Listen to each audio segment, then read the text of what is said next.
Hi there and welcome to this week's episode of Gridiron TV. I'm your host Alan Price. Stuart's currently away on holiday, but I'll be taking you through the last couple of weeks of actions. What a busy time it's been for Gridiron TV as well. We've been down in Leeds for the BAFANL Finals, as well as up in Stirling for FBU. So I know you guys have been watching our coverage so far, but we'll bring you a little bit more, including highlights from the finals, as well as this week's scores from the senior leagues. So stay tuned.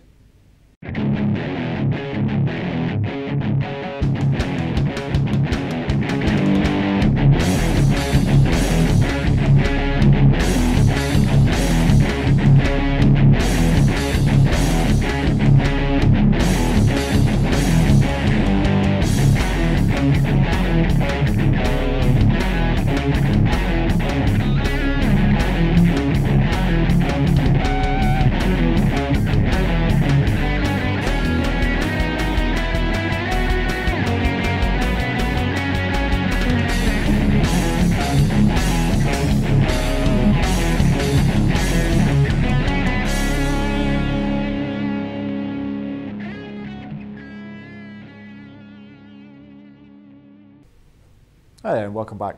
So let's start the show talking about the BAFL Finals that happened about a week and a half ago. We're going to start with the plate game, Sheffield Sabres and Bath Killer Bees. Now this was a close one. I know for those guys who've been watching, myself and Stuart have been talking about this one a lot. It's a very tight game and certainly from our talks around the league and talking to you guys themselves, you find it really hard to call. But on the day it was Sheffield that really stormed ahead and took it as 25-8 as a final score. We've got some highlights for you just now.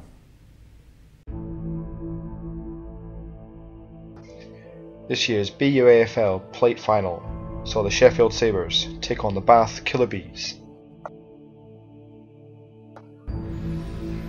Bath Killer Bees, 4th in the South West Conference this year.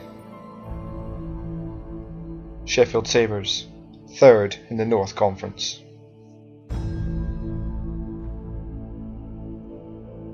One team's first entry into the final, one team's return to the final match.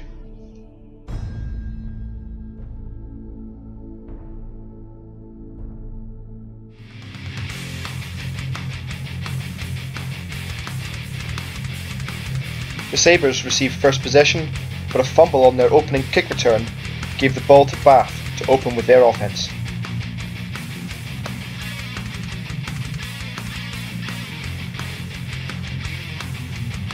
And the Killer Bees started strong with their ground attack, led by running back Daniel Exel.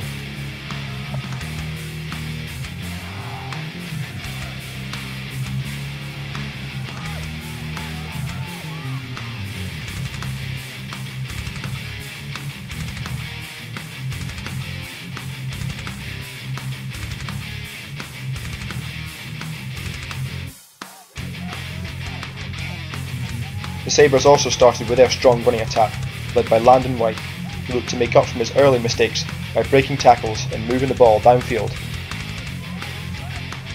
Sheffield also started with their passing game, making some big receptions to Milo Craig catching the ball in traffic.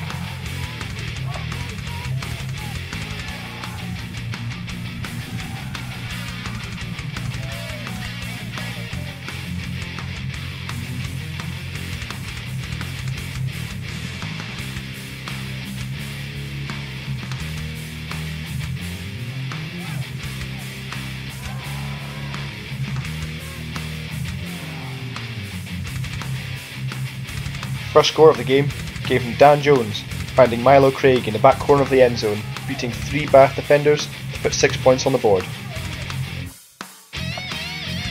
But a low snap on the extra point kept the score at 6-0. Bath returned with their ground attack, continued to move the ball downfield.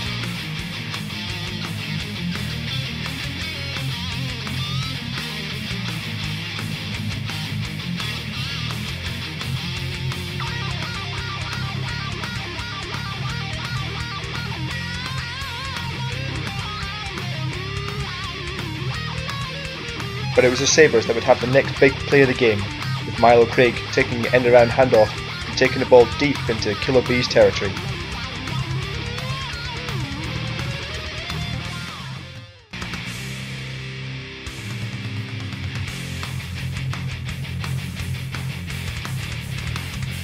In the second quarter, the Sabres looked to move the ball downfield using their passing attack to get a quick score, and they were able to do so, finding Milo Craig in the end zone for his second score of the day.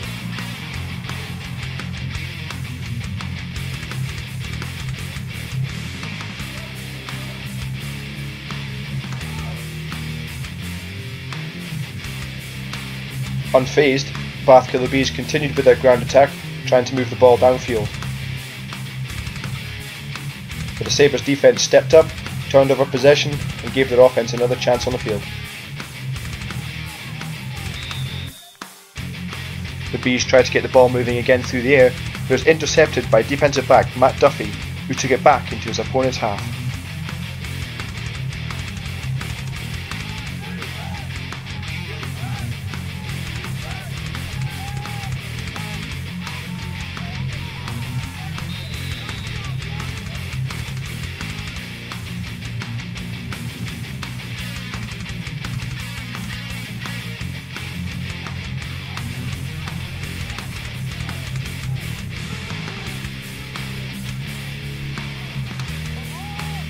Both teams stepped up their defensive pressure, but it was the Sabres that found the next big play of the game, with James Sharp catching a deep ball on the 3-yard line.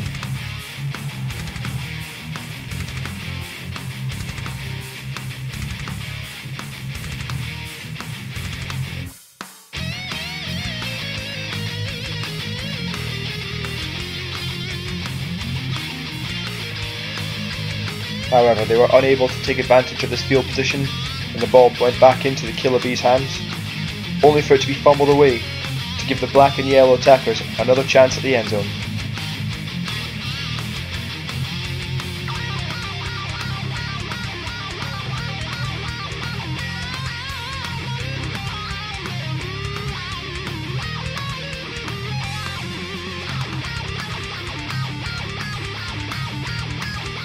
Once again, the Sabres took to the air, with Dan Jones finding Matt Walm in the back of the end zone for another 6 points.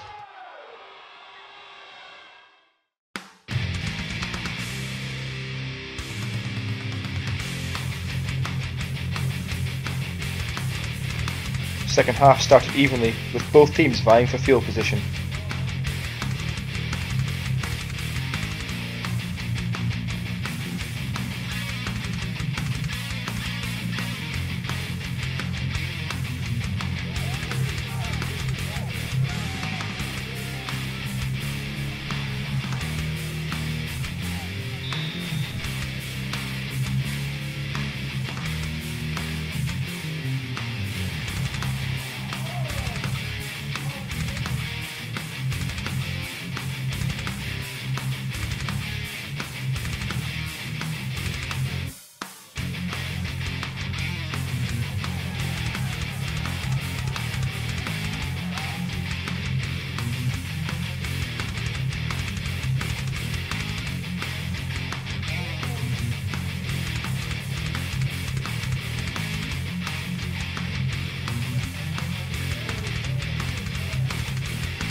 As both defences stepped up the pressure, it took an impressive punt return from Matt Walm to give momentum back to the Sabres.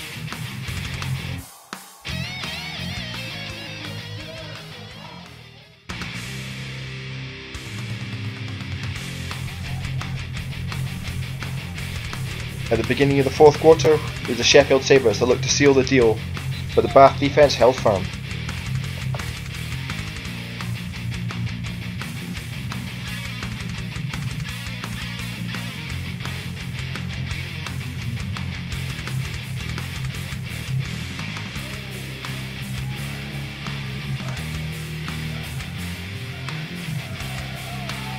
Some impressive running from running back Oliver Kensett threatened to reignite the Bath Killer Bees offense.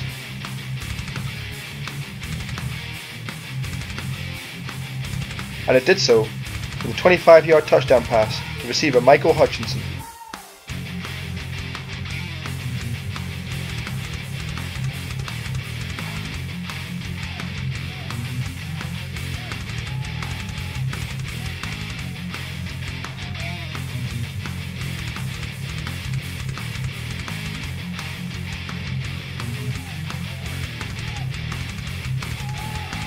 Unfazed by this change of momentum, Sabres continued with their big air attack and found another long touchdown from receiver James Sherrick.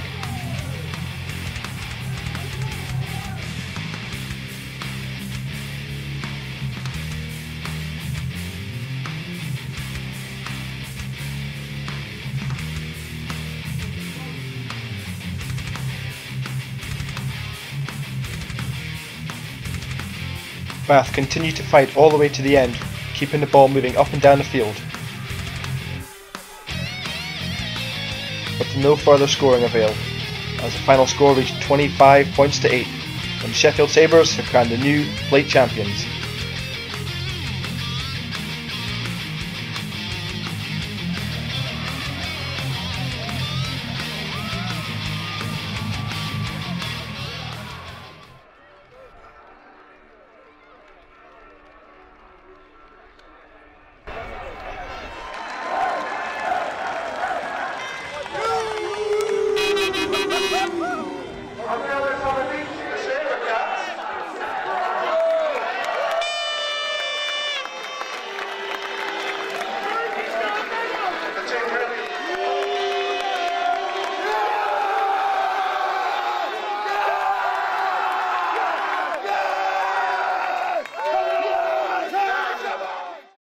I'm now joined by Plate winning side head coach Tim Milner. Tim, fantastic result today.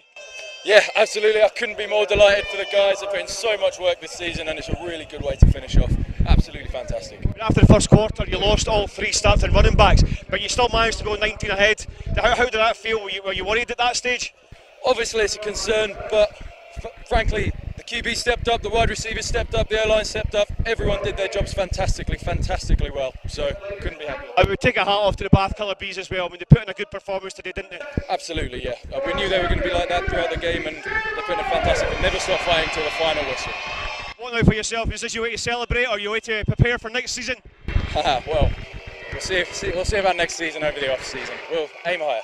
Well, I'll let you go and celebrate, Tim. All the very best. Congratulations again. Thank you. Cheers. Thanks. I'm now joined by MVP and Plate winner Milo Craig. Congratulations on your MVP win and also the Plate win. Tough game? Yeah, very tough. Yeah, the Bees were very physical. They came out and they're quick as well. That's their thing. That's what we said in the video sessions. We saw how quick they were, physical, tough. But yeah, very physical, but good game overall. Yeah. 2 touchdowns for you today. How do you feel that went? I seen you putting your head down on the thing over there, and I just delight.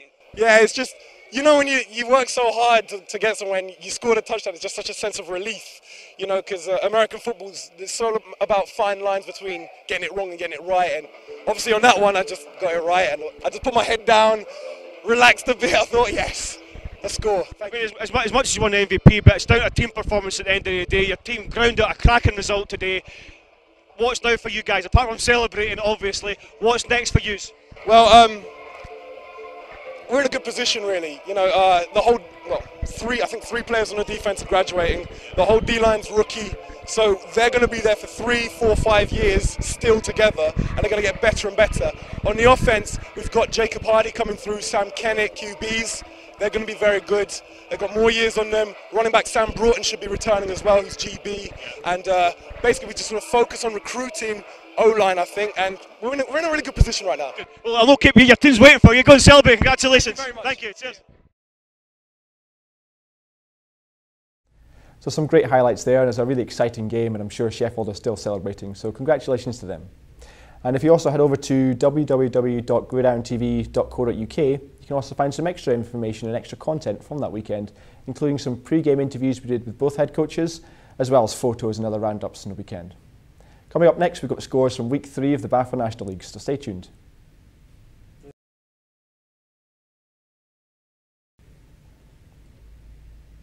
Welcome back. Let's go through some scores now from Week 3 of the BAFANL National Leagues, and it's certainly been a very interesting week around the country. It's been some very heavy downpours down south, so I know there's been a lot of games postponed, and 5 in fact due to the heavy rain and unplayable conditions. But congratulations to the teams that did make it through and get their games played.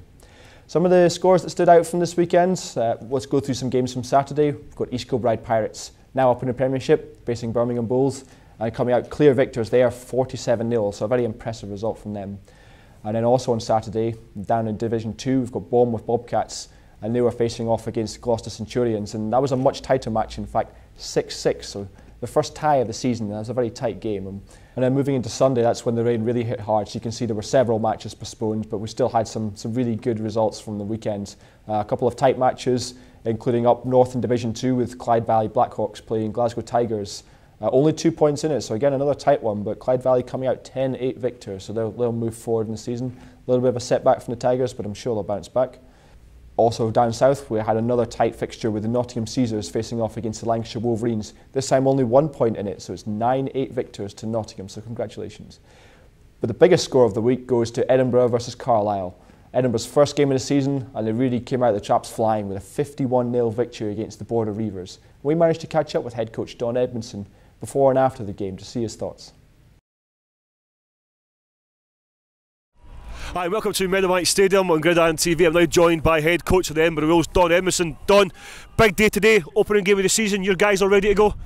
Yeah, they are, Sid. We're looking forward to it. It's been a good season, good pre-season for us, so we're really looking forward to getting the first one on our belt and hopefully get a win today.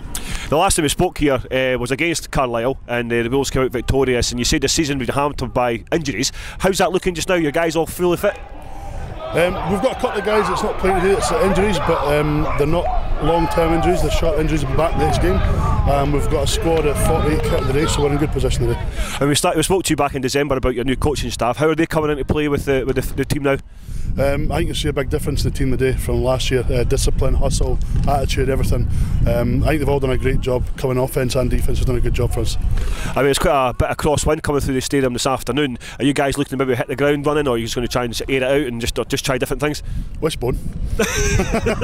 No, we've got our offence. We'll stick to it, and we're just going to do what we do. No, we're confident. It's not that bad a win. We'll do a good job. Well, I'll not let you keep you too long. Good luck for the rest of the game, and we'll speak to you after. Thanks very much, Sid. Catch you later. Cheers, Scott. If you head along to www.gridirontv.co.uk, you'll also be able to see Coach Edmonston's post-game interview. But coming up next here on the show, we've got our highlights from the bowl game from the BUAFL Finals. It's the Hertfordshire Hurricanes and the Birmingham Lions. The much anticipated games, so stay tuned for that. And now let's talk about the highlights from the BUAFL bowl game, the big match that we've all been waiting for, the Hertfordshire Hurricanes versus the Birmingham Lions. Certainly in the studio, myself and Stuart have been at odds about who we thought would win this one. I personally thought that Birmingham had the stronger season, but when actually looking at it, there have been two incredibly well-matched teams, both undefeated, both very similar in terms of the amounts of points scored and points conceded. So it was an incredible final and an incredible lineup, and we'll get to show you the highlights right now.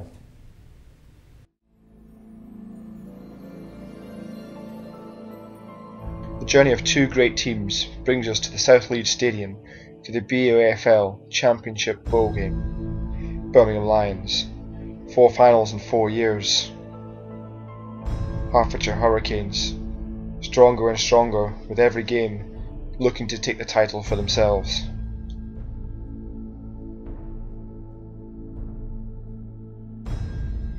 Both undefeated. Both equally matched throughout the year. Too close to call.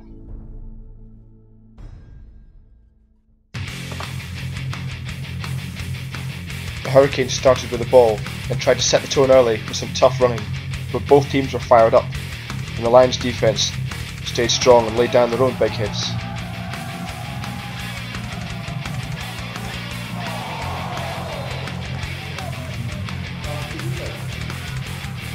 In contrast, Birmingham started with their passing attack, with quarterback Sam Glover getting the ball into his receiver's hands early on.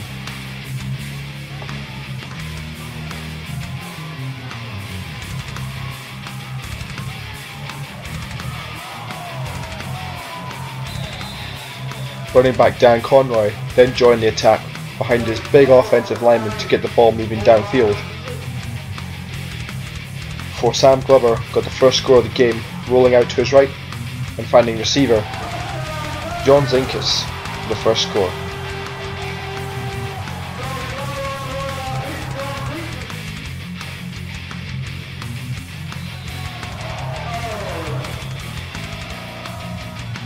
The Hurricanes returned through the air with Joe Thompson completing to Dominic Husband before a fumble almost cost them the possession. They managed to get it back, but the Lions defence stayed strong and kept the pressure on them.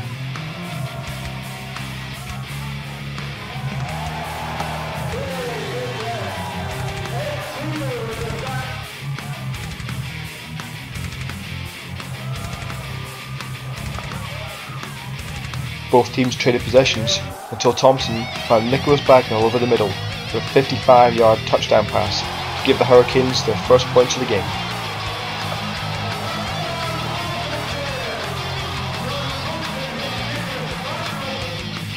A high snap though kept the score at 6-all.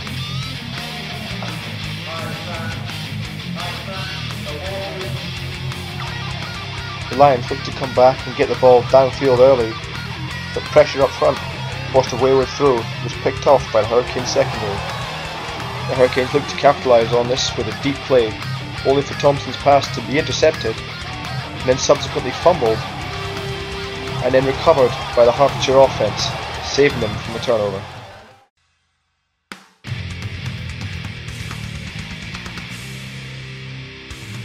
The Hurricanes continued with their passing attack, moving the ball closer and closer to the Birmingham end zone,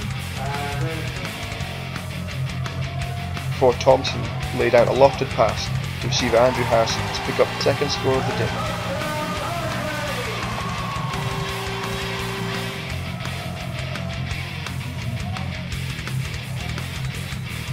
The Lions came back again through the air, trying to pick up more yards utilising their several screen plays.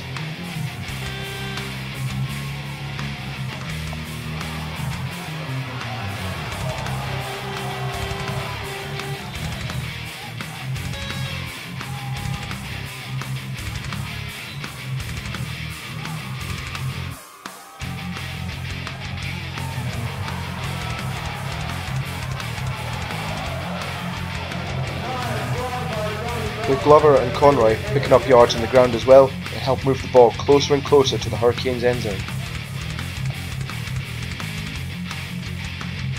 Eventually the screen plays paid off when Andrew Newis picked up the ball from close to the end zone and carried it in for their next score.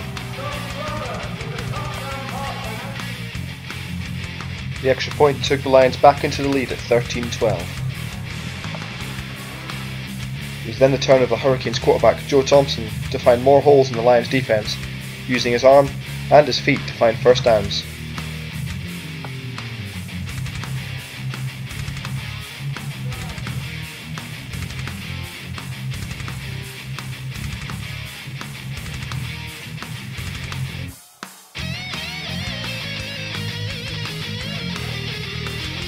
The drive was capped off with an 18-yard pass into the front corner of the end zone to wide receiver Andrew Harrison for his second score of the day.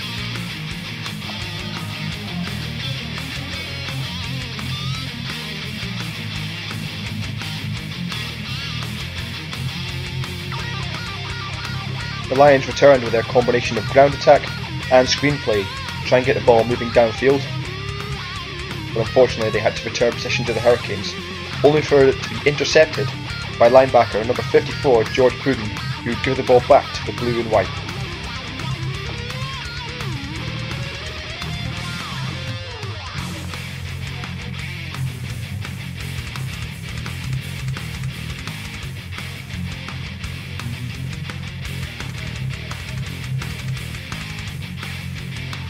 The Lions tried to capitalise, get a big score before the end of the half, but were unable to do so. Both teams traded possessions before entering into halftime.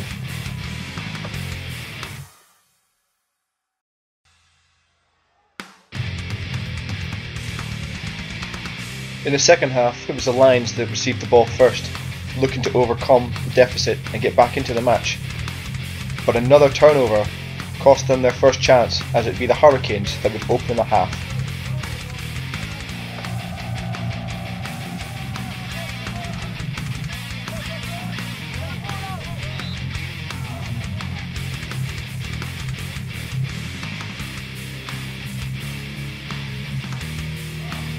More ground attack came from the Hurricanes, this time from the feet of quarterback Joe Thompson, who kept the ball himself for a 12-yard run into the end zone to increase their lead.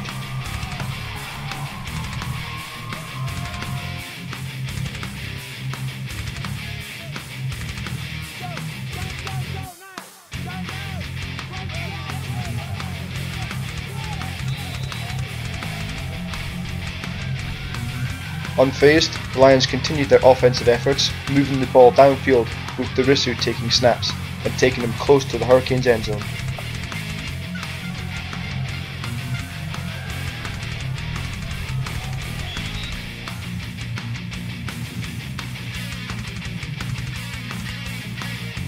However, their chance at a touchdown was taken away when defensive back David Jennison picked the ball off in the end zone and gave possession back to the green and white.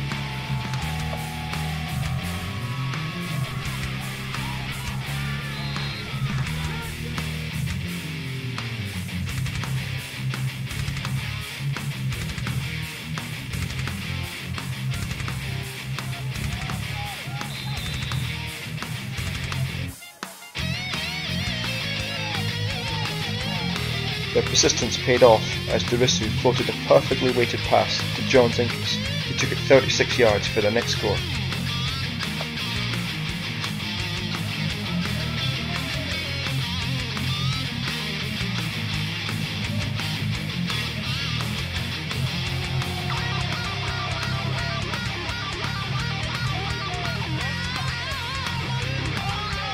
But Hertfordshire weren't done yet, as they continued to move the ball on the ground and through the air to get closer and closer to the Lions' end zone to pick up more points on the board.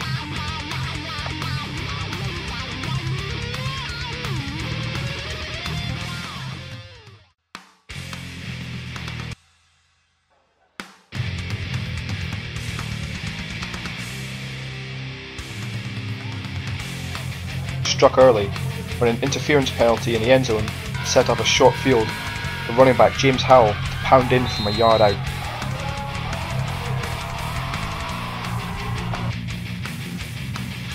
The Lions continued to fight, moving the ball downfield using their passing game to try and stay in contention with the Hurricanes.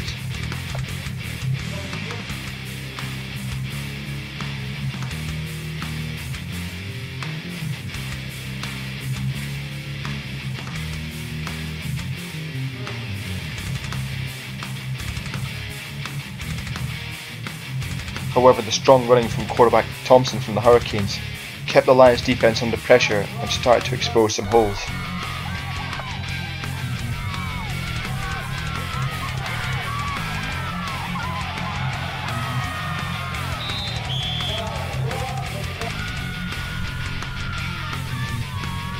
And their persistence paid off, this time with another score to receiver Dominic Husband.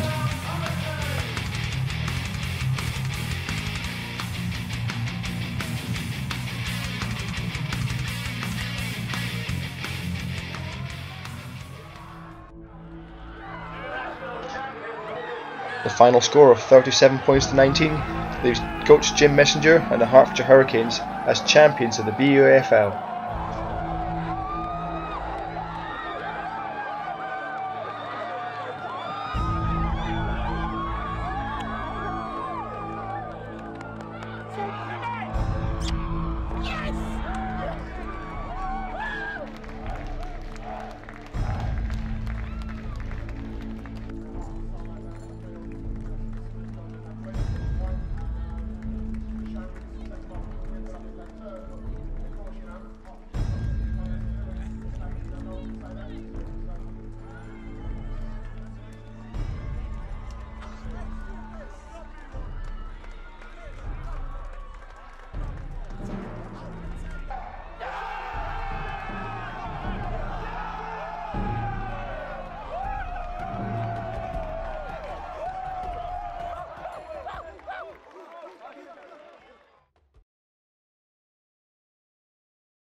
We are now joined by the Hertfordshire Hurricanes winning head coach Jim Messenger. A fantastic performance today. Yeah, just a fantastic team performance. Everybody just really pulled together and they dug deep. And when things weren't going for us, everybody just believed. The belief was just fantastic, and everybody just knew we were going to get there in the end. So, just so overwhelmed with it, really. I mean, looking from the stands, I was watching most of the game myself. Your guys were well drilled. They executed their positions excellently well. And really, let's talk about the dominated Birmingham today. Yeah, that's what we tried to do. We came here to play our own game and just do the things that we knew we could do well. Play actually pretty simple football, and we just came to play our game here today and let it take care of itself. I mean, we spoke before the game, we talked about perfect seasons, you're national champions, and also the only team with a perfect record in the UK right now. That sounds good. I like the sound of that. And don't forget, the only university team to win 5 times the national championship. Brilliant, well done. Look, congratulations, let you go and celebrate. All the very best. Good luck. Cheers. I'm now joined by Joe Thompson, championship winning captain and also MVP. Joe, how does it feel?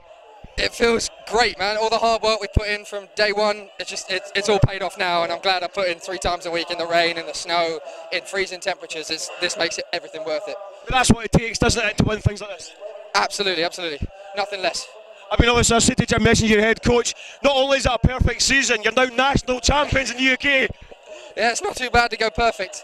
The national championship season, we couldn't have asked for it much better, but I mean, all credit to Birmingham. They gave us one hell of a game, especially after last year where they came and they beat us in the last 2 minutes. We thought, you know, it's going to take absolutely everything to win this game, and we gave absolutely everything, and we got this to show for it. So. I mean, it's days like this that makes Gridiron TV's work all worthwhile. Seeing a match like this with 2 fantastic sides. Do you hope to meet them again next year? Oh, absolutely. I hope we play these guys. I hope it's in the final again, because I don't know, it's been one of the best finals. I hope. Show everybody at home the trophy, Joe. Look, I'll let you go and celebrate. Congratulations. Speak to you soon. Cheers, mate. Thanks, mate.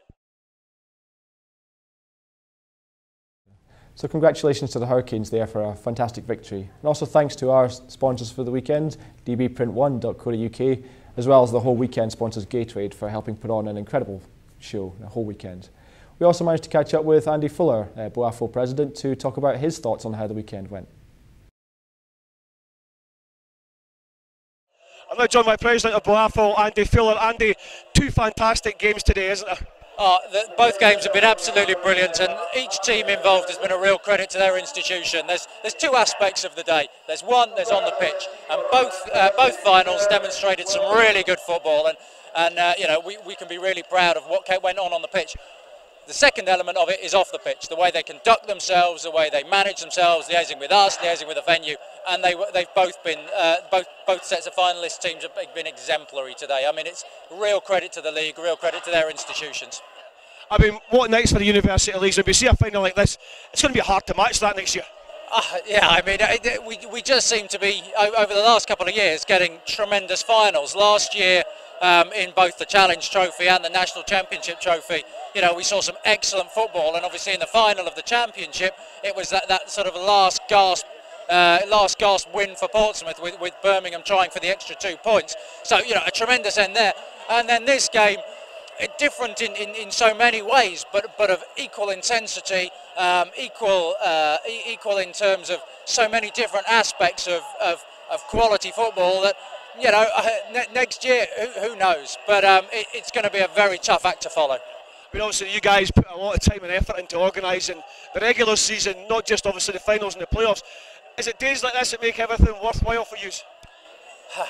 Yes, I mean there's two things. Well, my answers have 2 elements to them. Usually you'll find, but there's 2 things. You know, seeing the players as they arrive, the supporters as you get to sort of mingle around with them and meet people face to face. I spend a lot of my time at my computer and on the phone, and I don't get out to that many games. So, you know, being engaged and involved with people, especially on such a festival occasion, is tremendous.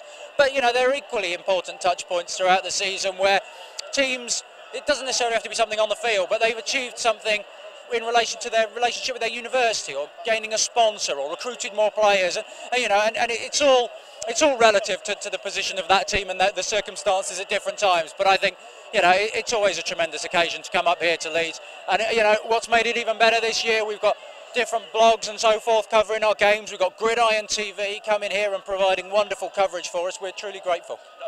Well, look, thanks very much for joining us, and thank you for putting on a fantastic final today. We try our best. We try our best. And following on from our recent interview with Sky Sports presenter Cecil Martin, Stuart also managed to catch up with his co-presenter Neil Reynolds to have a chat about his thoughts on the weekend.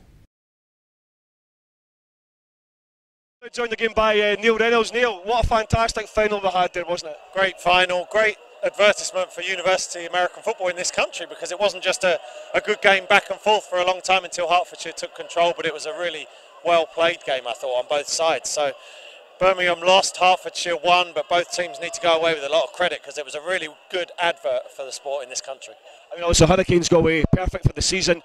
Okay, the Birmingham lost, but you know they've done their thanks. They've done the universities proud today, haven't they? They have, and as I said, I think Birmingham have had this long season. They've done so well. They only lost at the last stage because they came up against another perfect team. So I think we're looking here at a champion and a team not very far behind them. So two elite programs. They can both be very proud of the way they've performed, not just today in front of this crowd here, but the whole season. I think they've been incredible from start to finish. I said to Andy there, and we thanked him for putting on such a fantastic festivity today. Two fantastic finals, a fantastic crowd, and just generally a fantastic day all round. It was, right from start to finish. I think it's good for all of the teams from around the league to get together here in Leeds and celebrate the end of the season. It's been another season of growth. I think you see that across the board. And I think we see, when you look at it here, you see why this is one of the fastest growing university sports. I think you really do. You see so much passion on the sidelines, so much intensity, great support from the fans that come out here. It's a really, really bright future for the BUAFL, I think. I mean, also, let's talk about yourself. What's next for you this year? NFL draft next week, so I'm not there, but I'm going to be writing about it for a few more weeks. Hosting Inside the Huddle podcast through the summer for the NFL UK, so you can catch that on Mondays. And little plug there. And then just getting ready for the season. Get ready for the season start. Try and get a holiday or two in before then, because once the season starts in September, then it's full go until February. So, yeah, a little bit of time with the kids, and then get ready for the new year. Quite right. Got you want to brave a prediction for the Super Bowl next year? Super Bowl, well, don't forget the Packers only lost one regular season game and then they got knocked off by the Giants. So I'm going to say Green Bay Packers. Patriots got a bit better as well, so I'm going to say Green Bay over New England. Okay. Well, Neil, thanks very much for joining us twice today. I appreciate it, and I wish you all the very best. Thank you. Thank you. I appreciate it. Well, that's all we've got time for this week, unfortunately. But as always, you can contact us through our website, www.gridirontv.co.uk, where you can find more information on teams in your area, as well as extra content from the BUAFL Finals. Alternatively, you can contact us through email at gridirontv@gmail.com, or if you prefer Facebook or Twitter, it's Gridiron TV for Facebook, or at Gridiron_TV for Twitter. So drop us a line, tell us what you think of the show, and if you'd like to get involved, we'd be happy to hear from you. So from myself, Alan Price, and everyone here at Gridiron TV, thanks for watching. And to end the show, we've got an extra special piece of content from Hertfordshire Hurricanes' Gareth Bateman, who managed to capture his own highlights of their victory from the weekend. So for myself and from the Hurricanes, good night.